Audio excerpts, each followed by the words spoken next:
Alright guys, so Summon Rush is here right now. So it's time for us to pull some shards. And by the way, I'm so proud of you, Plarian. Right now, thank you. And I'll tell you guys why. What's up guys, this is your boy Rusian with another Raid Shadow Legends video. And before I start actually talking about that, as you guys see, I'm on business schedule today on the video. And the main reason for that's because, well, like you guys know, hashtag Superman Challenge. I'm going to the gym this morning. I know it's early, but hey, we gotta do it. So just show you guys why I'm so proud of Plarian right now, and it has to do with the Summer Rush. So I know we all have been complaining about the resources needed for Summer Rush lately, and usually we've been getting like 3,500 points to be able to get your whatever champion or whatever fragments, right? So in this case, right now, we actually need 3,000 points, but it's a big improvement. Thank Blar for that. It has been very hard on resources, every single fusion, but this one actually looks very feasible. Okay, 3,000. If you guys look down here, that would mean 6 sacred shards instead of the usual 7. We also get 200 points on primal shards, 120 on void shards, 20 on ancient, what is normal, and 1 for mystery shards. Listen up, click on the link in the description right now and get a free legendary Karato and 4 amazing epics as you level up. And here are the steps you guys need to follow to be able to get this. Step 1, log out of Plarian Play on PC. If you never had Raid installed on your mobile phone before, the link will work in there too. Step number 2, click the link in the description and register with a brand new email. Step number 3, launch Raid and complete the tutorial. Step number 4, go to your inbox and claim your first champion. And here you go.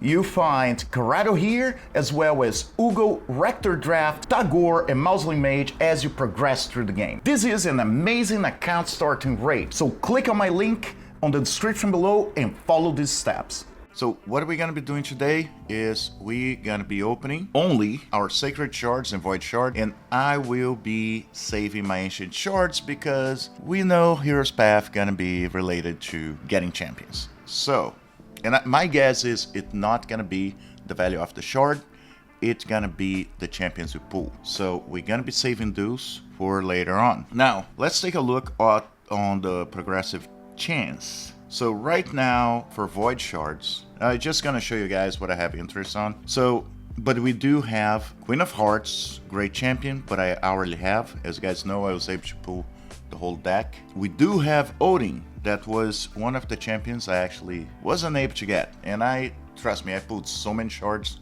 trying to get this guy, and it did not work for me. Okay, all right, so Odin, amazing champion, horrible to see him on the arena lately, but basically it's because one of the things, let's go to one of the most painful things, and it's increase void ally speed in arena battles by 40%. That's a lot of speed, okay? And then on his A1, attacks one enemy has 50% chance of placing a berserk debuff for 2 turns. This debuff cannot be placed on bosses. Now, I believe as of right now, he's the only one with this. I'm not sure, but I do believe so. And if you guys looking here, the Berserk debuff, and it should be probably the last one. Berserk, there you go. Increase the damage inflicted and damage received by 50%. That's massive, okay? And that's on the A1, all right? So A2, removes all buffs from all enemies, has 80% chance of placing a 60% decreased defense debuff on all enemies for 2 turns, also has an 80% chance of placing a stun debuff on all enemies for 1 turn. On the A3, attacks one enemy before attacking, steals all buffs from the target. The damage inflicted by this skill depends on the target type. Attack will inflict damage based on the target's attack. Defense will inflict damage based on the target's defense. HP support bosses will inflict damage based on the target's max HP. This attack will ignore 100% of the target's defense. If the target was killed by this skill, revives a random dead ally with 50% HP and 50% turn meter. Damage based on enemy max HP. This is crazy. I spent so many shards trying to get this champion and nothing. But that may be the chance. So I am a little upset that Nut is not on the roster. First try to pull today. Really wish he was, but he was yesterday. But still, pretty good champions coming up. Now, the next one, I am looking at Senna. So Senna is a good healer, good reviver. Not going fully through. I did go through her on our free to play, one of our free to play series, the 2 hours a day. Amazing champion. Don't have on the main account. Definitely want her. And the last one I actually want, and that's a more feasible champion for me to pull, and it's Downcall. I did have her on the free to play on Hell Hades challenge, but on this account I made the fusion, but I didn't have extra shards to be able to get her. So very good healer, very good reviver. She only revives one champion, but she revives an ally with 25% HP and 100% turn meter. Also places a block damage buff on that ally for 2 turns. And this is on a 4-turn cooldown. So really good champion. And Rising Fate.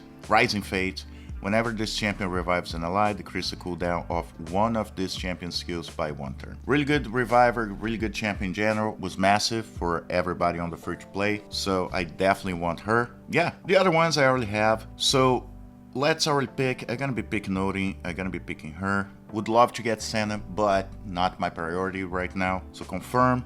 Not pulling them right now. Let's take a look on the Sacred Shards, what we can get. So on Sacred Shards, massive champions, as you guys know. Armand's a cheat code for pretty much everything. Arena, Doom Tower, almost every content of the game.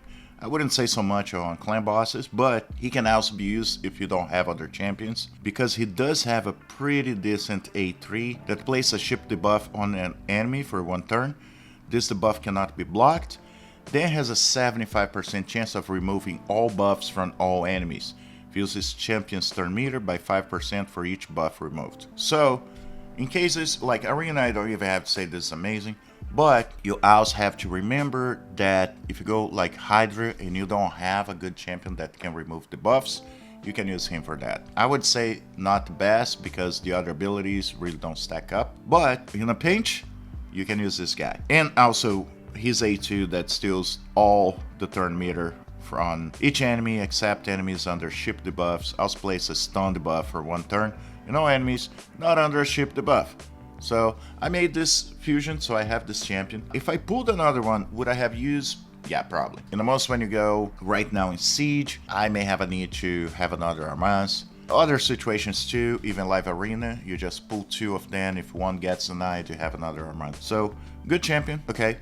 Not my priority to get. The next one is Lord Entertainer Fabian. That was a fusion that just happened right now. I also made this fusion. Amazing champion, arena, really good. Other areas, pretty decent too. Now we're gonna be getting the champions I don't have. Okay, so and this would be Doom Herald, and this guy I don't know much about, to be honest. Don't have him. So his A1 Hawk Strike. Attacks one enemy, has 75% chance of stealing 15% the target's turn meter. Also has a 75% chance of applying a debuff spreads effect, taking 2 random debuffs from the target and placing them on all enemies. So A1, debuff spreader, pretty good. A2 attacks one enemy before attacking, has a 75% chance of stealing all buffs from the target's enemy. Then applies a buff spread effect, taking all buffs from this champion and placing them on all allies. Place a block buffs debuff and a block active skills debuff on the target for 2 turns. A3, place 1 intercept stack on a target ally. Also place a block debuffs buff and 30% increased speed buff in all allies for 2 turns. 3-turn cooldown, pretty good. And speed in all battles by 20%, and the passive, Wings of Victory. At the start of each round, place a 50% increased accuracy buff in all allies for 3 turns. So, always, they're gonna have that increase, right? Whenever a debuff on an enemy is removed, expires, or has its duration increased, fills the champion turn meter by 5%. So I wasn't thinking about getting him, but now I'm thinking about getting him. Alright, and the other one I don't have. So, by the way, I do have Grand Oak, Padrag, freaking great champion. Hydra, amazing pretty much everywhere. Clan boss as well. So I'm gonna actually go through him because he's a massive champion. If you guys have a chance to get him, he's probably the best. Very hard to know the best choice right now, but I would say solid. His A1 attacks one enemy has 25% chance of decrease the cooldown of a random ally's active skill by 2 turns. So, you know, one attack, decreasing something. A2 teams up with all allies to attack a single enemy. The allies join the attack will use their default skills. Also fully restores all allies destroyed max HP and places a 15% continuous heal buff in all allies for 2 turns. So, great. Do I have to say anything? A3 fills the turn meters of all allies by 20%, then removes all the buffs from all allies, then places a 30% increased speed buff on all allies for 2 turns. And his passive, Grand Oak's magic, at the start of this enemy's turn, places a buff on each ally for 1 turn, depending on their type. Attack, a 50% increased attack buff. Defense, 60% increased defense. Support, increased accuracy, 50% increased accuracy. HP, a shield buff equal to 30% of the allies' max HP. Great champion, I'm so glad I pulled him. I pulled him, I would say, like a month ago. Being like massive on my Hydra teams right now. And Aura increased ally speed in dungeons by 25%. So you guys can see, like, those are massive champions, okay? And the last one, this one I also don't have. It's not the last one, but it's the last one I have interest on. Highkeeper Prisma. A1 attacks one enemy 2 times. Each hit has a 35% chance of placing a stun debuff for 1 turn. After attacking, transfers all debuffs from the ally with the most debuffs to the target. Will not transfer stun, freeze, sleep, fear, true fear, provoke, petrification, ship debuffs. A2 attacks one enemy before attacking, removes all buffs from the target. The ally with the highest critical damage will team up and join the attack. The ally join the attack will use their default skill and ignore 35% of the target defense. If the enemy skilled by the ally join the attack, activates an instant turn effect on that ally. A3 revives a dead ally with 75% HP and 75% turn meter. Place a 50% increased attack buff and a perfect veil buff on that ally for 2 turns. Passive, like Marked, at the start of this champion's turn has a 40% chance to remove any block debuffs buff on each enemy and replace them with block buffs debuff. Also has a 40% chance to remove any buffs positively affecting stats and replace them with their mirrored debuff equivalent, such as increased attack being replaced by decreased attack, buffs as continuous heal and strengthen will be replaced with heal reduction and weaken debuffs respectively. So I feel Plarian is really pushing into things like Hydra right now for champions, or at least most of those champions are really strong on Hydra and or Arena. So as I said, I'm gonna pick this guy. I feel he's pretty strong. Now when it comes to our Void ones, I'm gonna be getting Stagnite basically because I believe he's the only one I don't have +4 right now. Alright, so we're gonna start opening our Sacred Shards and then run to our Void. Actually no, let's go Void. I really want Odin. Let's see how that goes. I'm usually lucky early in the morning pulling shards. So let's see if that's the case today. Alright, let's summon 1 by 1. 5 shards. That's it. Okay, blue as usual. Let's see if we get something else. I wouldn't be mad if I got Dawncaller. I don't have many shards to be able to argue that I deserve to get Odin. But crazier things happen in this account. Alright, and then the last one. And all blues, I feel. Seducer. By the way, Seducer is a really good champion. I may do a champion spot highlight on him. Really strong, even he looks kind of silly. Alright, the last one. And it's a blue as well. Malbranch. Okay, so let's go to Sacred Shards. We have 5. Not a massive number, but never know. I haven't pulled that many legendaries from Sacreds lately, so maybe I get luck this time. And it's another epic. Alright, more chance to get this guy. And it's another epic.